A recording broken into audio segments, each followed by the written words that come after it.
नमस्कार मैत्रिणींनो, स्वागत आहे तुमचं माझ्या यूट्यूब चॅनलमध्ये। आज मी इथे खमंग आणि खुसखुशीत अशी डाळ बट्टी बनवलेली आहे आणि ही बट्टी कशी बनवली आहे हे व्हिडिओ स्किप न करता शेवटपर्यंत पहा। व्हिडिओ आवडला तर व्हिडिओला लाईक करा, चॅनलवरती नवीन असाल तर चॅनलला सबस्क्राइब करा, बेल आयकॉनवर क्लिक करा म्हणजे असेच नवीन आणि पारंपरिक व्हिडिओ तुम्हाला बघायला मिळतील।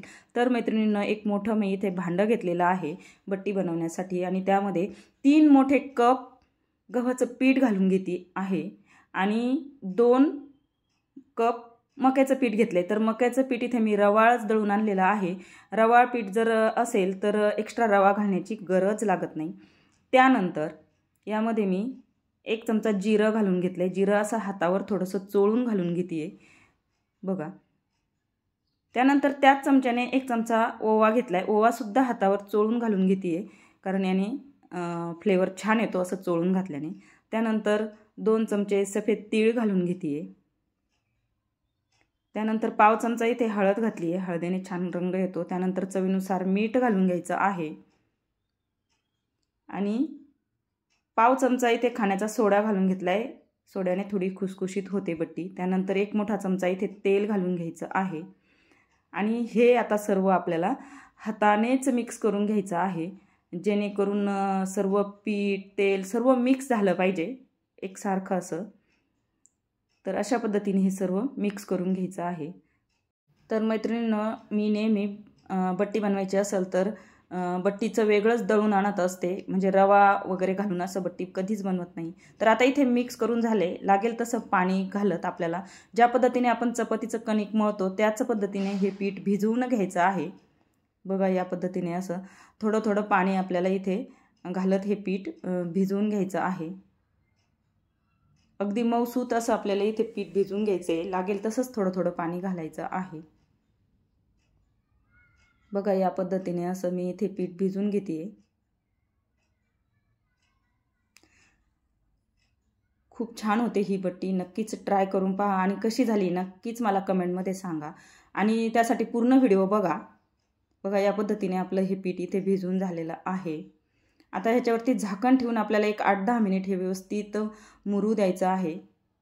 तर आपलं हे पीठ मुरतंय तोपर्यंत आपण इथे गॅसवरती एक भांडं ठेवायचं आहे। मी इथे हे इडली पात्र ठेवते, यामध्ये मी 1 तांब्याभर पाणी घालून घेते। तुमच्याकडे इडली पात्र नसेल तर तुम्ही कढईत किंवा पातेल्यामध्ये हे पाणी गरम करू शकता।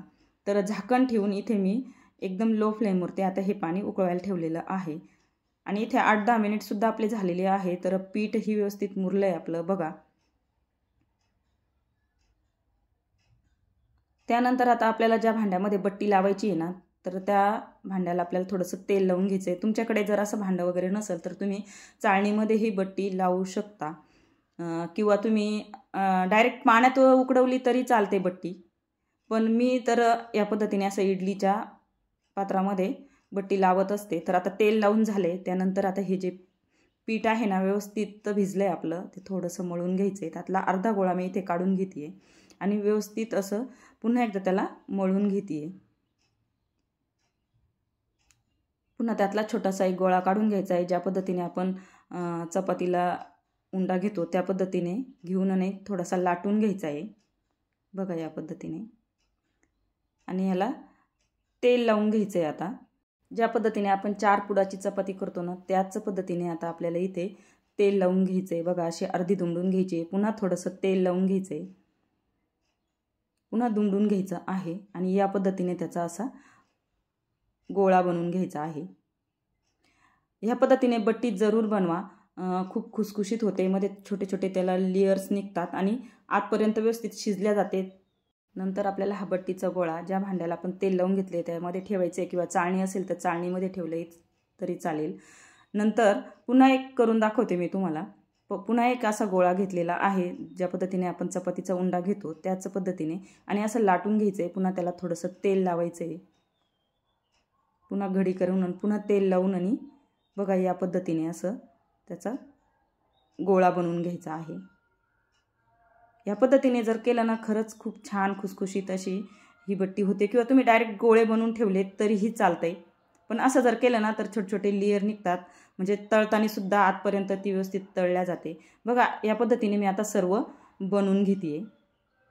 तर बघा इथे सर्व आता मी इथे बट्ट्या बनवून घेतलेल्या आहेत आणि इकडे पाण्यालाही व्यवस्थित उकळी आलेली आहे। त्यानंतर ह्या बट्ट्या आपल्याला या भांड्यामध्ये ठेवून घ्यायच्या आहेत। झाकण ठेवून आपल्याला 15 ते 20 मिनिट व्यवस्थित वाफवून घ्यायच्या। तर बट्ट्या आपल्या वाफताय तोपर्यंत आपण डाळ लावून घेऊ।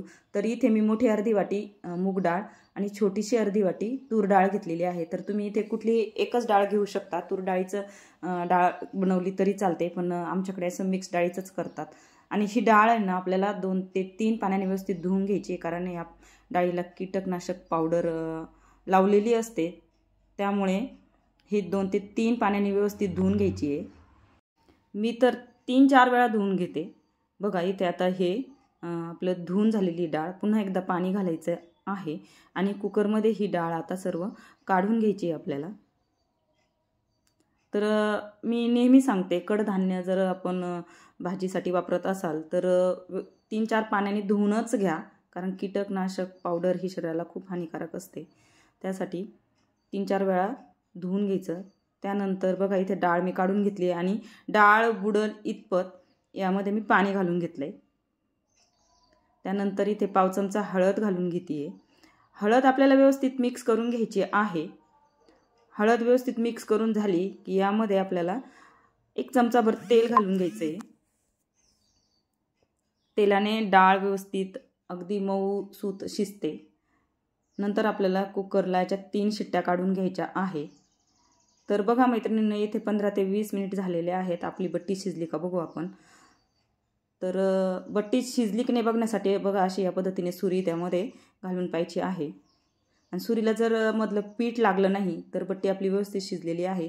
आणि जर सुरीला पीठ चिकटून आलं तर अजून 5 ते 6 मिनिट बट्टी आपल्याला शिजवून घ्यायची। तर बट्टी आपली आता थंड होण्यासाठी मी काढून घेतलेली आहे। बट्टी आपली इथे थंड होती तोपर्यंत आपण इथे कुकर लावून घेऊ। तर आता मी कुकर इथे लावून घेते। कुकरच्या इथे 3 शिट्ट्या आपल्याला काढून घ्यायच्या आहे डाळ शिजण्यासाठी। तर बघा 3 शिट्ट्या झाल्या आहेत। गॅस मी इथे बंद केलेला आहे। गॅस बंद करून त्यानंतर कुकर थंड करून घ्यायचा आहे। झाकणसुद्धा मी इथे काढून घेतले आणि बघा या पद्धतीने आपलं डाळ इथे शिजलेली आहे। एक अगदी मऊसूत डाळ इथे शिजलेली आहे। नंतर आपल्याला डाळ व्यवस्थित घोटून घ्यायची आहे, बघा या पद्धतीने अशी। आणि त्यानंतर यामध्ये पाणी घालून घ्यायचं आहे। आपल्याला जेवढी घट्ट पातळ हवी आहे त्या पद्धतीने आपल्याला इथे पाणी घालून घ्यायचं आहे। आणि पाण्यामध्ये डाळ व्यवस्थित मिक्स करून घ्यायची आहे, कुठे गुठळी वगैरे राहू द्यायची नाही आहे। बघा या पद्धतीने तुमच्याकडे व्हिस्कर असेल तर व्हिस्करने सुद्धा मिक्स केलं तरी चालतंय। बघा नंतर पुन्हा थोडंसं मी इथं पाणी ॲड केलेलं आहे आणि डाळ व्यवस्थित अशी इथे मी मिक्स करून घेतलेली आहे। बघा हळदीने डाळीला कलरही छान आलेला आहे। त्यानंतर आता डाळीला आपल्याला फोडणी करून घ्यायची आहे। तर मी गॅसवरती कढई ठेवली आहे। कढई गरम झाली की त्यामध्ये मोठे 2 चमचे इथे मी तेल घालून घेते। तेल घालून झाल्यानंतर तेल गरम झालं की यामध्ये आपल्याला अर्धासा चमचा मोहरी घालायची। मोहरी तडतडली की अर्धासा चमचा जिरं घालायचं आहे। जिरंसुद्धा व्यवस्थित फुलू द्यायचं आहे। जिरं मोहरी व्यवस्थित तडतडलं किंवा फुललं जिरं तर आपल्या पदार्थाला फोडणी छान बसते। तर बघा इथे जिरं फुललं आहे। त्यानंतर 1 मोठा कांदा बारीक चिरून घेतला आहे आणि तो सुद्धा मी ह्या फोडणीमध्ये घालून घेते। कांदा व्यवस्थित आपल्याला परतून घ्यायचा आहे। कांद्यासोबतच इथे मी 1 8-10 पानं कढीपत्त्याची घालून घेते आणि कांदा व्यवस्थित आता आपल्याला परतून घ्यायचा आहे। थोडासा लालसर तांबूस रंगावर कांदा आपल्याला इथे परतून घ्यायचा आहे। 1-2 ते 3 मिनिट लागतात कांदा परतायला। बघा कांदा व्यवस्थित एकसारखा हलवत आपल्याला परतून घ्यायचा आहे, बघा या पद्धतीने। तर बघा इथे कांदा परततोय आपला, तर त्यातच आपल्याला इथे आता आलं लसूणची पेस्ट घालून घ्यायची आहे। तर इथे जो पोह्याचा चमचा आहे ना तेवढा 1 चमचा भरून इथे मी आलं लसूण पेस्ट घालून घेतलेली आहे। आलं लसूण पेस्ट ही मी घरीच बनवते। तर अशा पद्धतीने मिक्स करून घ्यायचं आहे। पुन्हा 1 मिनिटभर व्यवस्थित परतून घ्यायचं आहे। त्यानंतर 1 चमचा इथे मी कसुरी मेथी घालून घेतलेली आहे। कसुरी मेथीने डाळीला छान सुवास येतो। पुन्हा थोडंसं मिक्स करून घ्यायचं आहे। त्यानंतर पाव चमचा हिंग घालून घेतलेला आहे। हिंगसुद्धा आपल्याला थोडासा मिक्स करून घ्यायचा आहे। त्यानंतर 1 बारीक चिरलेला टोमॅटो घालून घेते। टोमॅटोसुद्धा आपल्याला 1 मिनिटभर व्यवस्थित परतून घ्यायचा आहे। टोमॅटो नरम झाला की यामध्ये आता आपल्याला मसाले ॲड करायचे। तर त्यामध्ये प्रथम मी इथे पाव चमचा हळद घालून घेते। हळद ही बेतानेच घालायची, आपण डाळीमध्ये सुद्धा हळद घातलेली आहे। त्यानंतर अर्धा ते पाऊण चमचा इथे लाल तिखट घातलेला आहे। 1 चमचा मी इथे धना पावडर आणि अर्धासा चमचा गरम मसाला घालून घेते आणि 1 चमचा इथे सांबार मसाला घातलेला आहे. तर तिखट तुम्ही तुमच्या आवडीनुसार कमी जास्त करू शकता. नंतर मिक्स करून घ्यायचं आहे. पुन्हा यामध्ये मी बारीक चिरलेली कोथिंबीर घालून घेते आहे. कोथिंबीर घालून झाली की यामध्ये आपल्याला जी शिजवलेली डाळ आहे ती घालून घ्यायची आहे. बघा खूप सुंदर कलर आलेला आहे आपल्या डाळीला आणि मिक्स करून घ्यायचं आहे व्यवस्थित. आणि आपल्याला कितपत डाळ करायची आहे किंवा कितपत घट्ट पातळ हवी त्यानुसार थोडंसं पाणी ॲड करायचं आहे. मी पुन्हा अर्धासा ग्लास पाणी इथे ॲड केलेलं आहे. त्यानंतर पुन्हा एकदा व्यवस्थित मिक्स करून घ्यायचं आहे. बघा या पद्धतीने व्यवस्थित असं मिक्स करून घ्यायचं आहे. त्यानंतर पुन्हा इथे मी भरपूर अशी बारीक चिरलेली कोथिंबीर घालून घेतली आहे. त्यानंतर चवीनुसार मीठ घालून घेत आहे आणि पुन्हा एकदा मिक्स करून घेते आहे. बघा खूप सुंदर इथे डाळ आपली होती आहे आणि आपल्याला याला आता 5 ते 6 मिनिट व्यवस्थित उकळून घ्यायचं आहे. आणि उकळत असताना मध्ये मध्ये 1-2 वेळा आपल्याला हे हलवत राहायचं आहे म्हणजे डाळ खाली लागणार नाही. हे महत्त्वाचं आहे मैत्रिणींनो. डाळ उकळत असताना 1-2 वेळा मध्ये मध्ये हलवून घ्यायची म्हणजे खाली लागत नाही. तर बघा इथे डाळ ही आता आपली उकळत आहे. 5 ते 6 मिनिट व्यवस्थित डाळ आपल्याला उकळून घ्यायची आहे. बघा मधून मधून आपल्याला 1-2 वेळा असं चमच्याने हलवून घ्यायचं आहे. बघा खूप सुंदर इथे आपली ही डाळ झालेली आहे. सुवासही खूप छान येतोय. अप्रतिम अशी ही डाळ इथे झालेली आहे. बघा थोडीशी जवळून दाखवते. झाली की नाही छान. बघा आता आपल्याला गॅस बंद करायचा आहे आणि आपल्या आता बट्ट्या पण थंड झालेल्या आहे. बघा इथे तर आता बट्टी आपल्याला कट करून घ्यायची. तर एका बट्टीचे असे 2 काप करून घ्यायचे. पुन्हा मध्ये कट करून अर्ध्या भागाचे 6-6 असे पीस करून घ्यायचे आहेत आपल्याला. म्हणजे एका बट्टीचे 12 तुकडे करून घ्यायचे आपल्याला. बघा अजून एक मी कट करून दाखवते. या पद्धतीने एकसारखे असे तुकडे करून घ्यायचे. एका बट्टीचे 12 तुकडे करून घ्यायचे आहेत आपल्याला. बघा या पद्धतीने सर्व बट्ट्या आता मी कट करून घेते आहे. बघा इथे सर्व बट्ट्या आता कट करून झालेल्या आहेत. त्यानंतर गॅसवरती मी पुन्हा कढई ठेवलेली आहे. कढई गरम झाली की यामध्ये आपल्याला बट्ट्या तळण्यासाठी तेल घालून घ्यायचं आहे. आणि तेल गरम झाले की यामध्ये थोड्या थोड्या करून बट्ट्या सोडून घ्यायच्या आहेत आणि 3-4 मिनिट व्यवस्थित एकसारखा हलवत मीडियम फ्लेमवरती बट्ट्या गोल्डन ब्राऊन होईपर्यंत आपल्याला तळून घ्यायच्या आहेत. म्हणजे जरासा तांबूस रंगावरती आपल्याला ह्या तळून घ्यायच्या आहेत. बघा या पद्धतीने. आणि तळून झाल्या की अशा काढून घ्यायच्या. बघा किती सुंदर कलर आलेला आहे आणि दिसतातही छान आणि झाल्यात सुद्धा अगदी खुसखुशीत. बघा मी आता एका टिश्यू पेपरवरती काढून घेते आहे. अशा पद्धतीने इथे मी सर्व बट्ट्या तळून घेतलेल्या आहे. बघा आणि एका ताटामध्ये मी सर्वसुद्धा केलेलं आहे. तर मैत्रिणींनो ही रेसिपी तुम्हाला कशी वाटली आहे नक्कीच मला कमेंटमध्ये सांगा. तुमच्या कमेंटने नवनवीन व्हिडिओ बनवायला प्रेरणा मिळते. तर नक्कीच कमेंट करा आणि आपली रेसिपी आवडली असेल तर आपल्या व्हिडिओला लाईक करा. चॅनलवरती नवीन असाल तर सबस्क्राईब करा. बेल आयकॉनवर क्लिक करा म्हणजे नवनवीन व्हिडिओ तुम्हाला बघायला मिळतील. Thanks for watching.